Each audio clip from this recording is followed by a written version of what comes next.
Welcome back, everybody. Today we're diving into this report I found, and Yeah. it's pretty wild. It's called "Whole of Society: How the Previous Administration Coordinated the Censorship Industry." hmm It's from the Foundation for Freedom Online, Okay. and it's looking at how the previous administration was trying to combat disinformation online. Oh, interesting. Maybe a little too enthusiastically, according to this report. What do you think? Well, it's definitely an interesting report. Yeah, Raises some big questions about the government and how it tries to shape what we see online. right. One of the big things that jumped out at me was this Uh-huh. this idea of a whole of society approach to censorship. Whole of society. What does that even mean? So it's not just the government, right? They're not just like issuing guidelines or something. Okay. This report is saying they were trying to get everyone involved. Everyone. Like who? Private companies, Mm-hmm. nonprofits, researchers, Okay. even just regular people, all to control what we see online. So they're trying to, like, control the whole narrative? Basically, yeah. Wow. And the report actually points to this White House working group that they set up back in 2021. Okay. It was called the Information Integrity Research and Development Group. Information integrity.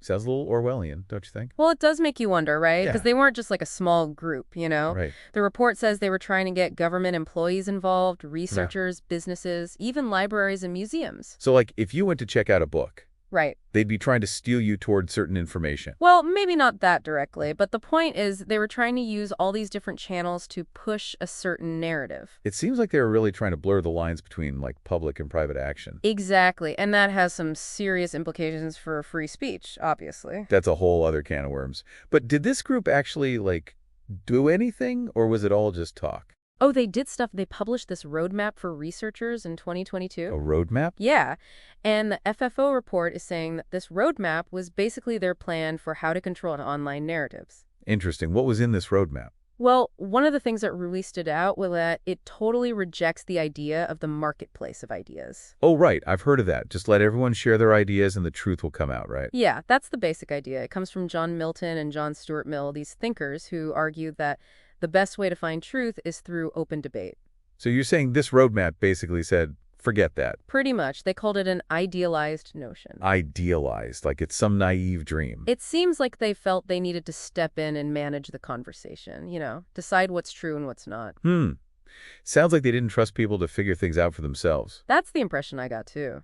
It's a little worrying, like who gets to decide what's true in this scenario? Exactly. It's a slippery slope. The report also talks about media literacy education, which on the surface sounds good, but is there more to it? Well, the report is arguing that it's not as simple as it sounds. Okay. Media literacy programs could be good, teaching people to think critically. Right. But what they're saying is that these programs are often used to push certain narratives. And set down others. Exactly. It's like instead of teaching people how to think, they're telling them what to think. And the report says that this is already happening in schools. That's right. And that's raised concerns about bias and even indoctrination in the classroom. Wow. This is getting pretty deep. The report also mentions that they were working with international organizations, too, like the European Union, which has some pretty strict rules about online content. Yeah, that's right.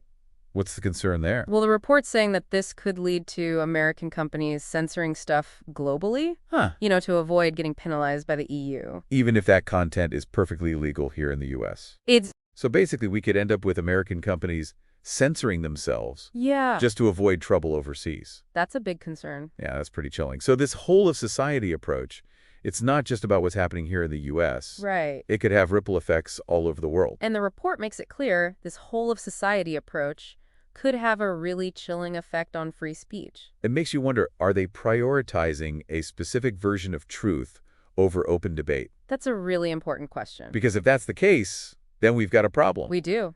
And what's even crazier, this report says that the Information Integrity Working Group is still active. That's right. It wasn't just a thing under the previous administration. It's still going on. Wow. So this isn't just some relic of the past.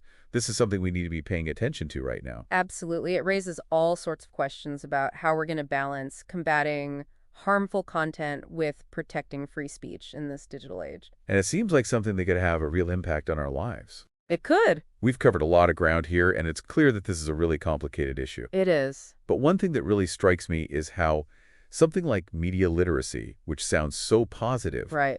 could actually be used to control what people think. That's the danger. We have to look beyond the surface and really examine the motivations behind these initiatives. You're right. We can't just take things at face value.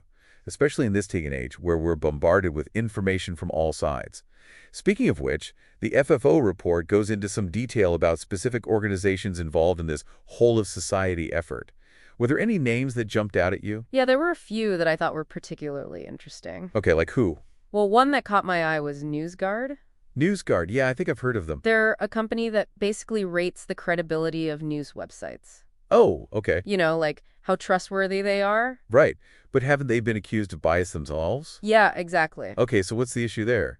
Well, the report is saying that organizations like NewsGuard, they present themselves as like neutral fact checkers, Uh-huh. but they often end up favoring mainstream outlets Really? and discrediting more alternative or independent sources. So it's not really about truth then, it's about who's saying it. That's the concern, yeah. It all comes back to that, doesn't it? Who gets to decide what's trustworthy and what's not? Right. The report also mentions something called the Virality Project, Oh, yeah? which was apparently focused on combating misinformation about COVID-19. That was a big one. What can you tell us about that? So the Virality Project was basically a perfect example of this whole-of-society approach in action. How so? It was a collaboration between like academics and government officials Okay. and tech companies all working together to try and control the narrative around COVID-19. So they were actually monitoring what people were saying online? Yeah, and not just monitoring. What do you mean? The report says they were actually flagging content for removal from social media platforms. Wow. So they could basically just get stuff taken down if they didn't like it. It seems that way, yeah. That's a little scary, isn't it? It is, especially when you're talking about scientific and medical information. Right. Because even if some claims turn out to be false, Exactly. the process for evaluating them has to be transparent, right? Absolutely. We need to know how these decisions are being made. And who's making them? Exactly. Transparency and accountability. Two things that seem to be in short supply these days. That's true. The FFO report also digs into the financial side of all this. Yeah, they found that millions of dollars in government grants and contracts Right. were given to universities and private companies who were involved in these censorship efforts. So taxpayer money was being used to fund the suppression of certain viewpoints. That's what the report is suggesting. That's pretty disturbing. It is. It goes beyond just the government like observing these activities. Right. It seems like they were actively supporting and encouraging them.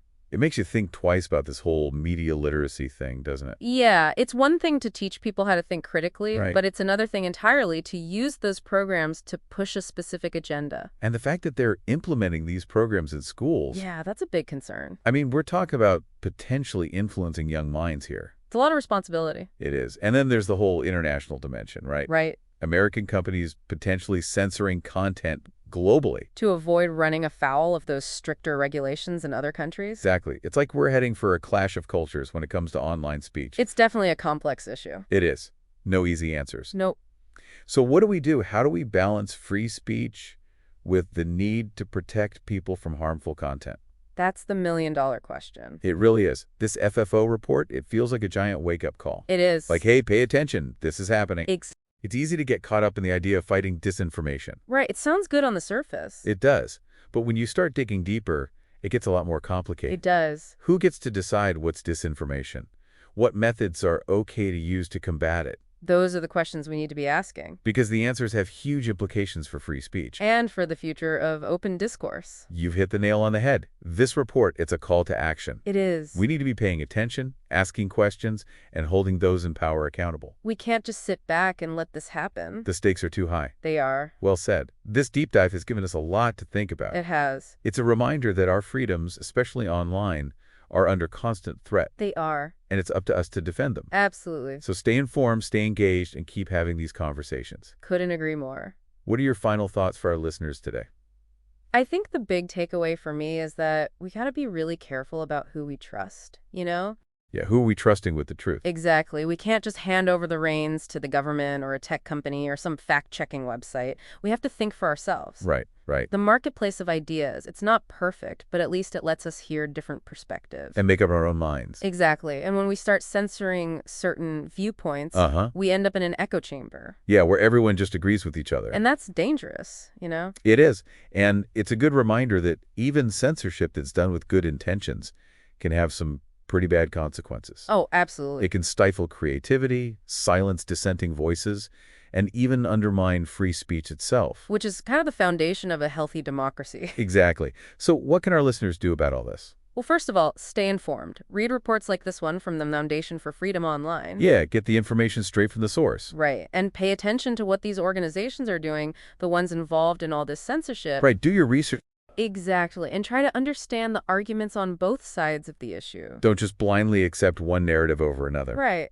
Think for yourself, and there are other things you can do too. Like what? Support organizations that are fighting for free speech and transparency. Okay, yeah, that makes sense. And don't be afraid to talk to people who have different views than you. Have those tough conversations. Exactly. Challenge your own assumptions, ask questions. Don't just shut down the conversation. Right. And don't be afraid to speak out against censorship, even if it's dressed up as something nice sounding. Like media literacy. Exactly. It's like they say knowledge is power. We have to arm ourselves with information. If we want to protect our freedoms. And this deep dive has given us a lot to think about.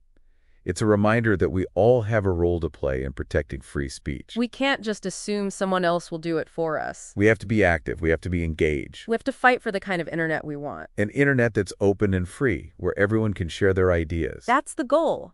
Well said. For those of you who want to learn more about this, check out the full report from the Foundation for Freedom Online. Yeah, there's a link in the show notes. It's definitely worth a read. And as always, thanks for joining us for this deep dive. It's been a pleasure. And until next time, keep those minds curious and those voices strong.